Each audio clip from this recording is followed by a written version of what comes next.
सह्याद्रीच्या खोऱ्यातील नितळ सृष्टी सौंदर्य आपल्याला नेहमीच खुणावते. आता तर श्रावण महिन्यात सृष्टी सौंदर्याला वेगळाच साज चढला आहे. नद्या, नाले, वहाड ओथंबून वाहत आहेत. ठिकठिकाणी कोसळणाऱ्या धबधब्यांमुळे सह्याद्रीचे सौंदर्य आणखीन खुलून गेले आहे. नमस्कार, मी कोकणप्रेमी आशिष. कोकणी रानवाटा ह्या आपल्या यूट्यूब चॅनलमध्ये आपणा सर्वांचे मनपूर्वक स्वागत. आज आपण कोकणातील अशा देवस्थानाला भेट देणार आहोत ज्या देवस्थानाला कोकणचे कैलास म्हणून ओळखले जाते. या देवस्थानाचे नाव आहे मार्लेश्वर. असं म्हटलं जातं की मार्लेश्वर देवस्थानात साक्षात भगवान शंकराचे अस्तित्व आहे. पहाटे मी चिपळूणमधून निघालो. श्रावणसर नुकतीच पडून गेल्याने डोंगर रांगांमध्ये धुक्याची चादर पसरली होती. मार्लेश्वर देवस्थान रत्नागिरी जिल्ह्यातील निसर्गाची मुक्त उधळण असलेल्या संगमेश्वर तालुक्यात आहे. माझ्या पप्पांची आठवण म्हणून मी मुंबई गोवा हायवे लगत अशी वृक्ष लागवड केली आहे. त्यांची हळूहळू वाढ होते. पप्पा जसे आम्हाला मायेची सावली देत होते तशीच ती झाडेही इथल्या वाटसरूंना देतील. मुंबई गोवा हायवेवरून संगमेश्वरमधून आतमध्ये गेल्यानंतर देवरुख शहरातून मी साखरप्याकडे निघालो. देवरुख शहरापासून 18 किलोमीटर अंतरावर हे मारळ गाव आहे. रस्त्यावर असलेली दुतर्फी झाडे जणू आपलं स्वागत करण्यासाठी उभी आहेत असे वाटले. कोकणातील रत्नागिरी जिल्ह्यातील संगमेश्वर तालुका हा अतिशय दुर्गम भागात विस्तारलेला आहे. या तालुक्यात ऐतिहासिक व धार्मिक महत्त्वाची ठिकाणे आहेत. संगमेश्वर तालुका घनदाट जंगलासाठी प्रसिद्ध आहे. या जंगलांमुळे सह्याद्री व्याघ्र प्रकल्पासारखे प्रकल्प शासनाला या जंगलांमध्ये राबवता आला आहे. तसे पाहिले तर कोकण पाहायचे असेल तर ग्रामीण भाग फिरायला हवा. स्वच्छ सुंदर गाव आणि झाडांमधून झुळझुळणारा वारा काही मिनिटातच आपला प्रवासाचा थकवा दूर करतो.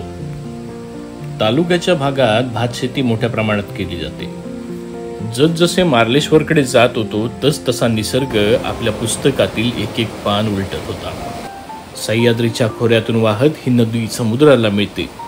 समुद्राला मिळेपर्यंत ती आपल्या काठावरच्या असंख्य सजीवांची तहान भागवते.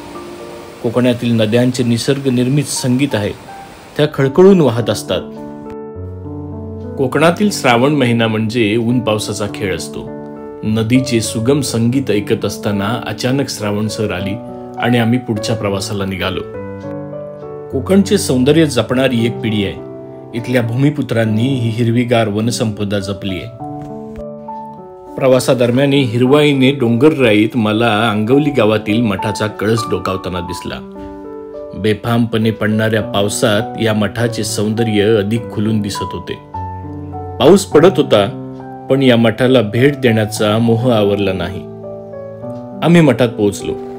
इथे काही स्थानिक ग्रामस्थ होते. त्यांनी आम्हाला मठाविषयी माहिती दिली. मार्लेश्वर हे देवस्थान खास करून ओळखले जाते ते जानेवारी महिन्यात संपन्न होणाऱ्या यात्रा उत्सवासाठी. अंगवली येथील या मठाची वार्षिक यात्रा संपन्न होते. पृथ्वी तलावावर सह्याद्रीच्या पर्वतराजीत वसलेल्या मारळ नगरीत श्रीदेव मार्लेश्वराचा विवाह कोंडगावची श्री गिरिजादेवी हिच्यासोबत थाटात संपन्न होतो. यजमान म्हणून देवरुखचे वाडेश्वर ही तिन्ही देवस्थाने एकत्र होतात. ही प्रथा राजाराम महाराजांच्या काळापासून असल्याचे सांगितले जाते. अंगवली येथील या मूळ मठात विवाहापूर्वीचे सर्व विधी झाल्यानंतर श्रीदेव मार्लेश्वराची मूर्ती चांदीचा टोप प्रथेप्रमाणे सजवलेल्या पालखीत ठेवली जाते. यासोबत गंगा माता आणि मल्लिका अर्जुनाची मूर्तीही पालखीत स्थानापन्न होते व हर हर मार्लेश्वरच्या जयघोष करीत लावाजामा मार्लेश्वर शिखराकडे निघतो.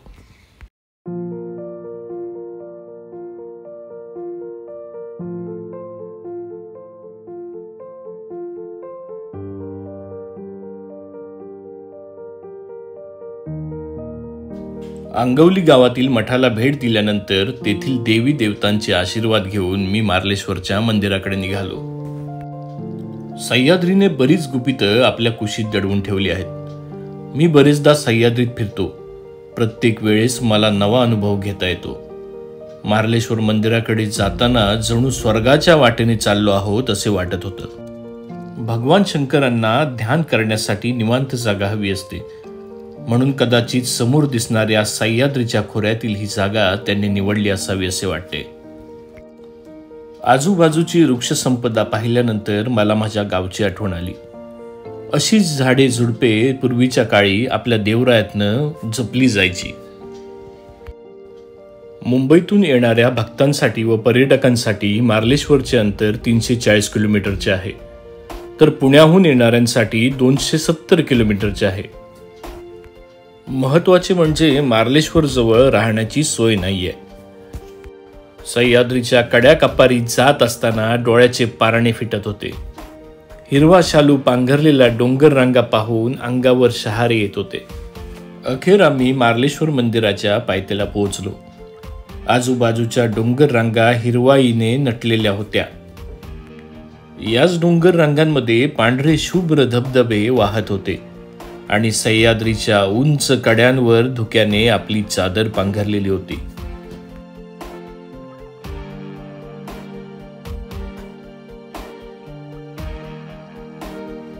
धुक्याने आपली चादर पांघरलेली असल्याने डोंगराचे सुळके काही केल्या दिसत नव्हते. निसर्गाचा हा आविष्कार पाहत मी मार्लेश्वर मंदिराकडे निघालो. मंदिराची वाट चढत असताना दोन्ही बाजूनी उंच हिरवेगार डोंगर व त्या डोंगरावरील विविध प्रकारची दुर्मिळ झाडे मला पाहायला मिळाली.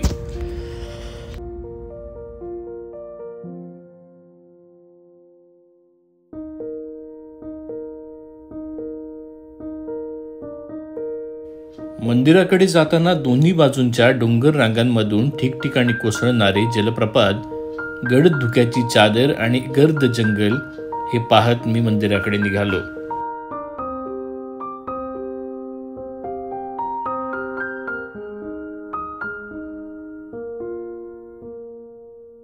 देवस्थानाकडे जाण्यासाठी 500 पायऱ्या आपल्याला चढत जाव्या लागतात. साधारण अर्ध्या तासानंतर आपण मंदिरापर्यंत पोहोचतो.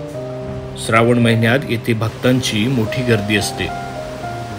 मार्लेश्वर हे देवस्थान महाराष्ट्र शासनाने क वर्ग पर्यटन म्हणून घोषित केले आहे. पर्यटन स्थळ घोषित केल्यामुळे या परिसरातील विकासाला चालना मिळाली आहे.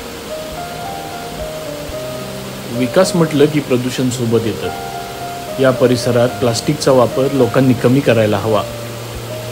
श्रावण महिन्यात भक्तांची मोठी गर्दी असते, त्यामुळे इथे विविध प्रकारचे विक्रेते आपले स्टॉल लावून बसलेले असतात. विविध प्रकारच्या मूर्त्यांसह इथे खाद्यपदार्थही मिळतात. महाराष्ट्रातील नावलौकिक पावलेले देवस्थान अशी मार्लेश्वराची ख्याती असल्याने इथे भक्तांसह पर्यटकांचा ओघ सुरू असतो. स्थानिक लोकांकडून मार्लेश्वर बद्दल अनेक आख्यायिका सांगितल्या जातात. इथे मकर संक्रांती आणि महाशिवरात्री मोठ्या उत्साहात साजरी केली जाते. हे उत्सव स्थानिक लोक मोठ्या श्रद्धेने साजरे करतात. महाशिवरात्री व त्रिपुरा पौर्णिमेला इथे जत्रा भरते. अखेर मी पायऱ्या चढत मार्लेश्वर मंदिरापर्यंत पोहोचलो.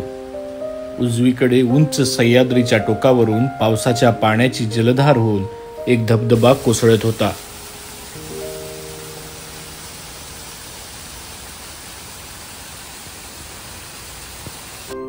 मी मार्लेश्वर मंदिराजवळ पोहोचलो आणि तिथे शेकडो छोट्या मोठ्या जलप्रपातांचे सौंदर्य डोळ्यात साठवून घेतले.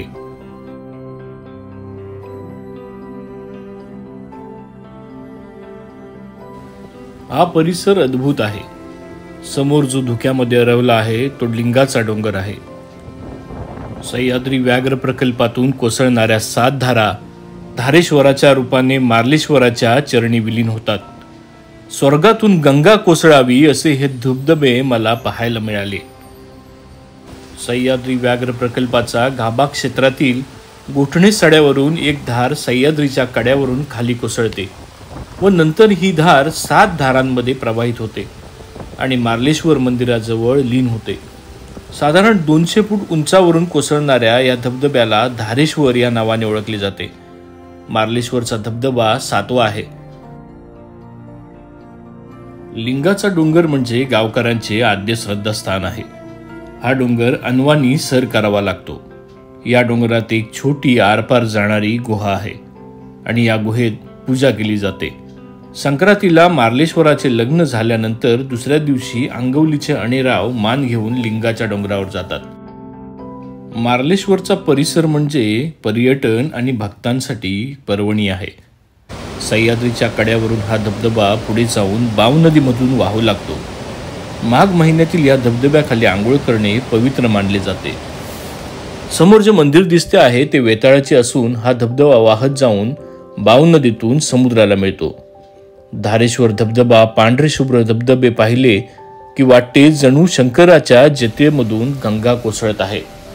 या धबधब्याला बारमाही पाणी असते.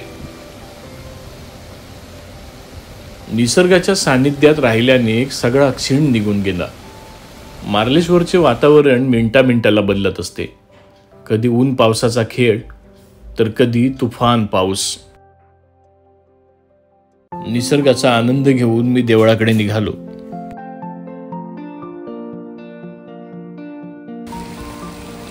एका निसर्ग निर्मित गुहेत भगवान शंकराचे शिवलिंग आहे. मारळचा देव म्हणजे मारळ अधिक ईश्वर म्हणून या जागृत देवस्थानाचे नाव मार्लेश्वर म्हणून संबोधले जाते.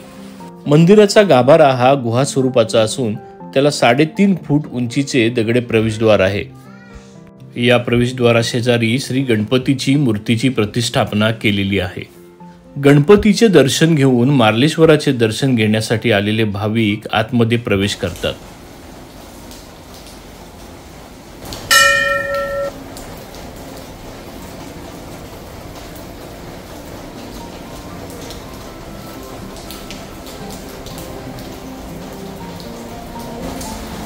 गुहेत प्रवेश केल्यानंतर एक मार्लेश्वराची व दुसरी श्री मल्लिकार्जुन देवाच्या शिवपिंडींचे दर्शन होते.